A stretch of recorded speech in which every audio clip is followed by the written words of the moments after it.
This video is brought to you by Bespoke Post. It's time to officially start the Escalade reassembly. First order of business, you would think would be to put the engine inside here, but it's actually not. We're gonna finish cleaning up the rest of this. It's very dusty and yucky from being oily when it was last running and dusty from sitting for a year. There's that, and also preparing the new intake manifold to go in place of the old one. This is kind of a really custom. Everything in here is custom. As this gets put back together, you should know what all the components are that go back into it. We're going to explain what they are. We're going to explain why they are how they are. The whole purpose of this rebuilding here is to answer all those questions forever. Everything in here is very custom, and we're gonna have to get the new high ram base ready to work where this old one did, because we're gonna have to drill out and tap a couple ports back here, and another one right here in the crotch right on the bottom. The little wheedle goes to the distribution block under the hood for vacuum reference for everything. Yep, and there wasn't enough room to, like, you know, you don't want that crap off the charge pipe or anything. So I put it under here. Obviously you can't reach this when the intake is on, but the whole purpose is you put it on there and you tighten this down. And then when you bolt the intake on, then you just leave this hanging out the back and you connect it where it goes. We have to move this fitting over to the new one, and we have to pull the injectors out of this one so we can go take them to get tested and cleaned if they need to be cleaned. So let's start with that. And we're going to take this lid off because we're reusing the lid, just not the base. Because this is an LS3 base and the new top end is LS7 based. Based. Wow.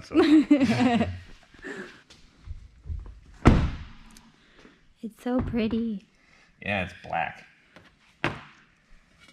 Left over from the storage closet at LME. It's port matched to, I think, mastheads, they said. But it's going to be better than this, the stock non-ported base that we had on there anyway. And we also got to drill holes for this custom throttle bracket onto this one. Pretty much everything on this build has been modified in some way to be suitable effective. For the Escalade. Yeah, it's not like you could just throw a new base on there. I mean, you can, but you got to do a bunch of stuff to it to make it work. So that is the cool part of a custom build, is everything is custom, and it's a pain in the butt to work on sometimes. Do you want to learn how to take the injectors out? Yeah. Okay, let's do that first. So we took the two bolts off the rails. These are Holly rails. They came with the intake. I just flipped them around so the Holly was on the inside before, because there's a funny story about that, but they're going to be on the outside now. Yeah, you want to see if that'll come off? Yes, go ahead, wiggle it. Oh no, the spacer. I got it. It's not spacing anymore. Oops. Oh no, the other spacer. Why are they doing that? Why are they just falling off? Because there's nothing holding them on anymore. Where'd it go? We need that. It's critical. Oh, it's under the Escalade. It's by the exhaust. Oh, it just wanted to go home. It's okay, you'll go home soon. Is another one gonna fall off? No, there's only two. Okay, just making sure. Yeah, what these do is hold the fuel rail the right distance away from this to be on top of that. Because if you don't have a good O-ring seal, there we go. Fuel will spray out and catch on fire. Yes, that is it. Never been taken off the intake from the first assembly. You can see how grody it is in there. These things really don't want to come out. I'd never had to deal with this before.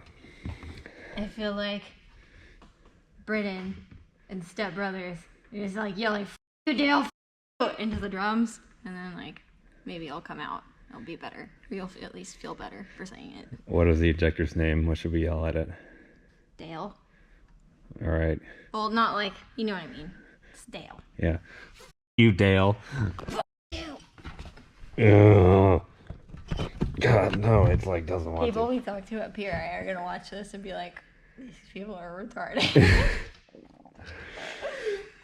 I think we should put some oil down in there to hopefully get those to come out. 'Cause they should just pop out. They're just dry. I want to take a second here to tell you about our friends at Bespoke Post. Bespoke Post is a monthly membership club delivering awesome boxes of top shelf goods from under the radar brands. It's free to join. Every month they introduce their members to cool new products. Every box has around $70 in value, but only costs $45. And 90% of the products from Bespoke Post come from small businesses around the United States. Handcrafted in Austin, Texas. Small business supporting 101 right here. You'll get a box assigned to you each month based on a quiz you take when signing up. And before it's shipped, you'll have a preview of what's inside. You can keep it, swap it for a different box, or skip the month completely. We're gonna take the quiz right now and show you how it works. Sure, I'm open to try. Yes, Logan likes home decor. Open to try this. Not really that fancy, but I'll try it. I pretty much only wear my own shirts, so I'm not really interested in that. I do not smoke or use tobacco. Kitchen and cooking, very interested. We need more of that stuff. I'm interested in this because I'm disgusting. Not really. Haha. Camping and outdoors, yes, I have an RV. I'm very interested. Travel bags, do a lot of traveling. I'm very interested. Oh man, very interested. And then you type in your email and get going. Now we're gonna use the slash knife to open up the other box here, just cause it's very sharp. A headlamp. I picked this out because I actually needed one of these. To get 20% off your first box, check the link in the description and use code Stapleton20 at checkout. Another tech tip, there's gonna be a lot of that during this reassembly process, of just kind of explaining little tips and tricks that you can use when you're putting something together. I satin clear coated this intake manifold base so it wouldn't stain. Like you know, when you get a brand new cast aluminum part like this, you get grease or something on it, you can't get it out for the life of you. When it's brand new, before you ever mess it up, take it right out of the box and clear coat that thing with satin. It'll look still like it's, you know, out of the box. You can use gloss if you want to, but all this oil on here should come off with soap and water as opposed to like being impregnated in the casting. Impregnated. Yeah. You can do that with alternators, water pumps, especially for you people in the north where you get corrosion and this stuff looks like it has barnacles all over it after it goes in the salt. That's why I figured out how to do this, because I hated getting barnacles on all my stuff. Would have just started yanking on this thing and not realize that was there and broke it off. I didn't notice it was still there. That's happened before. You ever notice on one of those transmissions over there, one of the top bell housing bolt holes is gone? Yeah. That's why. We didn't know there was one up there, and we yanked the engine out. When was this? Oh, years ago. That's like when the blower went on. Oh, okay. Yeah, when the Escalade was still normal, we didn't know there was a bolt up there, and it got popped right off. Blah. Ew. This is the first time this has been open since it all went together. It's interesting.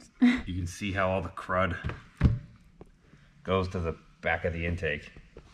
That's why the back cylinders are always the leanest, because the air, you know, it goes like that.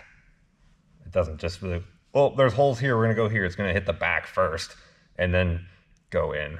With this O-ring, they have you cut it and then put RTV where it meets.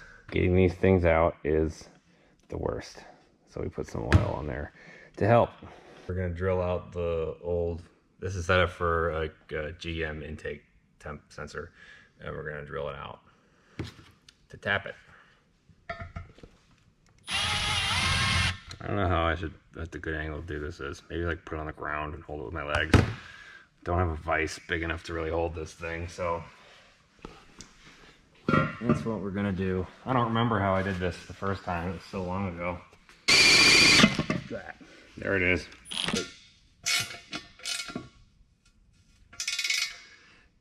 Yeah, you know what? Don't have the little T-handle thingy, so we're just gonna use a ratchet and it'll work fine. We're not like billionaire, gazillionaire people that have every single tool, do everything the right way all the time, but we make it work. So, there you have it. 3 hours later. Yeah, pretty much. So when you're tapping stuff in pipe thread, you don't want to go the whole way down, because then it doesn't have any taperness left to be tight on. Like if you go the whole way down I mean, this is a little bit different because it's really thick, but if you're doing something thinner, like, I don't know, like a charge pipe or something, if you go too far down, your sensor will not have any taperness to grab onto, and it will never be tight. You'll have to use a bunch of sealant or goo, or it'll just never be tight. Because you can tell that the end of this is a lot narrower than that. So we had to run this tap almost the whole way down into here to get it to where this IAT sensor will thread in enough to not, you know, have like 4 threads engaged and stick out the whole way. So we'll show you. That's about where you want it, because we'll do, you know, a little bit more and it'll be tight, and then it won't stick out 4 feet. So kind of just gotta play with it. It's a lot more specific if you're tapping something thin, but in this giant block like this, you know, it's gonna get tight no matter what you do. Did you learn something? Yeah. Cool. Cool. Did you learn something? Leave a comment. So that's done. Now we have to do the crotch hole. I love step bits. If you don't have one of these, get some. Trying to see if maybe there was a better place to put this hole, like, you know, back here or somewhere, but then I was thinking about it and who cares, man? It worked just fine for years right there. It's gonna work fine right there again. I'm not trying to reinvent the wheel here. There must have been a reason I put it there the first time, so just gonna go with what works. This shirt looks so cool. It does. This teal is way more accurate than the original LSXcalade shirts.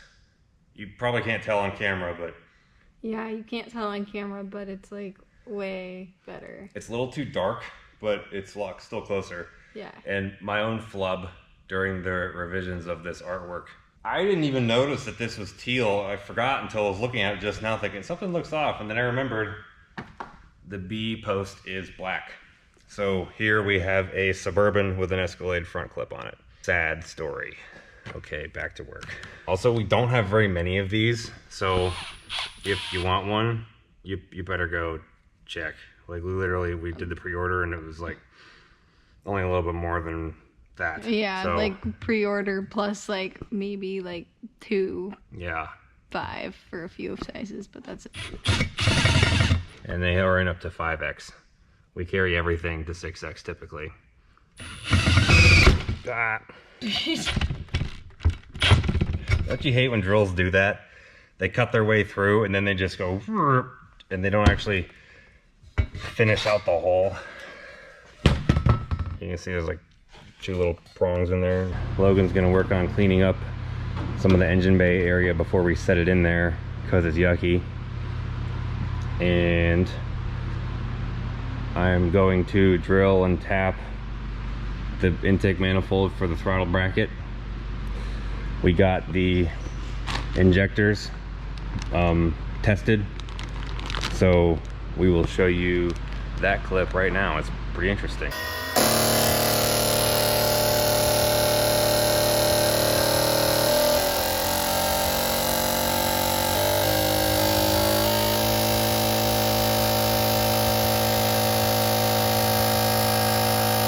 This is the true test of if there's any dirt in there, because they're not. Well, I like testing all over the place. Some people will just do it wide open, and I don't think you get an accurate reading that way.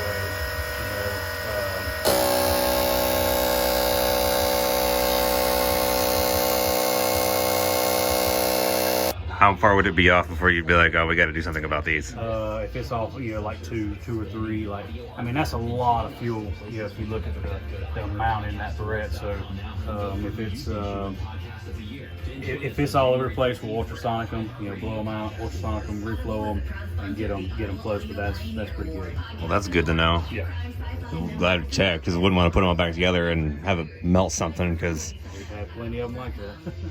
yeah, we'll mark the couple bigger ones and put those in the very back. Now we found out our injectors are all good, and we marked the one that was kind of doing a little higher than all the other ones, and we're going to put that in the back of the intake because that's always the leaner part. Not that it really matters, it's just something we can do because we can. Yeah, we'll put those in last once all the drilling and tapping and cleaning is done with this.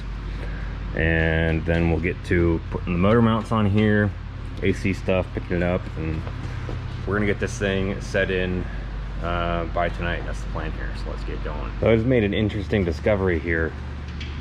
I don't know if this is like a newer version of this or something, but the holes in the base are threaded instead of the top. So you put them in the bolts for going from the top, not the bottom, like this one is. And these are hogged out in here, which is not like that there, not as much, kind of interferes where my hole's gonna go. So that's a little different. I don't know, probably get some new bolts for this then if they're gonna be on top, but I just figured that out when trying to get this mocked up on here so I can make sure that the throttle cable bracket's gonna go in the, you know, the correct spot so I don't accidentally do it wrong. This is pretty much the reality of what we were doing and what this is gonna be. Just doing stuff, running around looking for tools you can't find, kind of getting situated, starting to figure out where everything is. It's a process, we're getting there. Now my plan here is to just do the first one, and that way I know the other holes get drilled in the exact right place, because these holes are a little bit bigger than what the actual bolt needs to be, because it's hard to make it perfect when you do everything by hand. So if I put one in here and screw it in, it's all good. Then I do this one, screw it in, it's all good. Like I'm literally gonna drill the holes, or at least mark the start while this is on there. That way, you know it's in the right place. I'm not just gonna, you know, rookie mistake, make 3 dots, drill 3 holes, put it on there, none of them are in the right place, and you gotta waller out your holes, be way too big to fit, or make a completely new bracket just to fit the holes you just made. Been there, done that many times. So we'll get one going, and then, you know, do the rest of them. That's my tech tip to you. So the intake is all finished up pretty much for the most part. It's not tight because I'll still have to put this on with thread sealer and kind of, you know, like line it up perfectly once it's like in with the cable and all that stuff. So we're gonna shelve that for now and get to cleaning off the components that bolt to the engine before it gets set in there. The AC compressor bracket's a factory bracket used on this dart block, but I had to modify it a little bit to get it to fit. You can see I had to shave this down. It's flap disc. I just used a flap disc to grind this down here, some in here, some in here, to get it to clear some of the castings on the dart block. But other than that, it bolts up perfectly fine. And it uses atomic fab solid motor mounts, which are fine. They don't vibrate or anything like that. But he's got poly ones if you don't want solid ones. These ones have been great. I did have to do some clearancing on here a little bit. Just, I wanted it to fit perfectly in the frame cradle, so did that. That's it though. They bolt right on. Got them cleaned up. So now we get to dig through the miscellaneous bolts in the bag and figure out what goes where. Gonna get as much as we can on here before the engine is dangling, because it's hard to bolt stuff when it's, you know, swinging around. It's this Manifold friction billet SFI Flexplate, real tank. We're gonna bolt it on there with some ARP Flexplate bolts.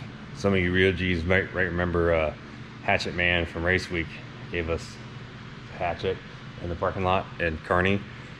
Well, he gave us some cool old tools too, like these wrenches that were curved. I thought, I don't know, I'm sure there'll be use for one of those eventually. Just found one. So Benny, we're using your wrench to tighten the flex plate here, because the curve happens to be perfect to, you know, you can see I put a bolt through there, and then the other side's holding on the transmission dowel, so when you turn it doesn't turn. So there you go. How's it working in here? It sucks. I know it does. I'm very proud of you. This is like a year-old gunk that you left here. It's year-old gunk on top of years-old gunk, because this thing made oil goo from day one. I could never figure out why. Still really don't. Yeah. Kind of fixed a lot of that. Part of the reason is the valve covers used to just dump, the breathers just dump and blow at the inner fender, which wasn't good, but we fixed that. Now it has actual catch cans that are down down here on both sides made those. But the valve covers were leaking, or one of them was. So it was, the oil was going into the valley and then running down and everywhere. Yeah. Yeah, it sucked. This side is completely disgusting. That must have been the side where it ended up trickling down to. Definitely. I mean, it was even in the like the intercooler in here. Yeah, I don't know. Just sitting inside there, like pooled up. I don't know how it got there. That's the thing. Because I suspected for a while that the power steering was leaking too. But I added more fluid to it and I never saw it like leak anymore. So I don't know. If it does leak, we'll figure that out. Now that we know the valve cover is handled, if it's leaking somewhere else, we can narrow that down too. I think there may have been multiple sources at one time. And another tech tip here on this era of GM truck, you can just unbolt the hood hinge spring thing here. Take the bolt from it, and there's a perfect little groove right in the back of the latch where you can stand the hood straight up, put the bolt in there, and it'll hold it up for you, so you don't actually have to unbolt it to do stuff. Super convenient. Well, I'm gonna finish getting this torqued up, and we'll cherry picker over here and pick this thing up. I don't need to film that.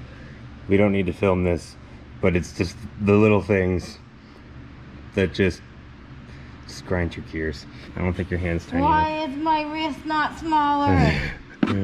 Well, we kind of got everything out of the way-ish. Looks like freaking crap in here and I hate it, but there's not a whole lot we can do about that. If you go on the LSXcalade playlist, you can see every video being worked on this, and it was never cleaner than it was first time it fired up. After that, it's just been impossible to keep up with. It's a street car, gets driven, seen a lot of miles. That's just how it is. That, and it got daily driven for 3 years in Pennsylvania winter and all that. So a lot of things are crusty and there's nothing we can do about it. It had 60,000 miles on it. The original plan was to get the engine set in there by the end of this video, but the more we dug into it, the more we realized it just didn't sit right with either one of us to stick it in there with all that dirt still in there. We got to clean it. And it's going to take some time to clean it and do it right, but it's going to be worth it. Problem is, we haven't posted in a week because of the PRI show. Yeah, we were gone for the second half of last week at the PRI show in Indy, which is if you don't know, is a trade show where all the, companies and people and everybody in this industry kind of gets in one place, and you can do a lot of networking and important planning for next year, which we did. We got a lot of really cool stuff in the works, but that's why we're behind. We wanted to preface that so you just didn't think we were out screwing around. This has been one heck of a time trying to get everything caught up with the orders and just getting the work done to post a video and all that, because the problem is if you don't post enough, the numbers go way down. And when this is your means of survival, you have to keep posting stuff regularly to be able to do it. So you'll have to see the engine go into the next video, which will contain a lot more than that. It's actually hooking stuff up, and we'll continue to show you and explain everything along the way. But something cool, when we were in Indy, we stopped by Travis Bell's and picked up the go-kart for the backyard 400 race he's having in April, which will be fun. We'll redo all the graphics on there and stuff, because we're not sponsored by a lawn care company. The Christmas sweatshirts are on the website. There's not very many of them. You can go to stablesandautoworks.com to find those. And if you're on there quickly after this video is live, you probably still got one in your size. If not, well, you should have seen the pre-order, I guess. We also have all these.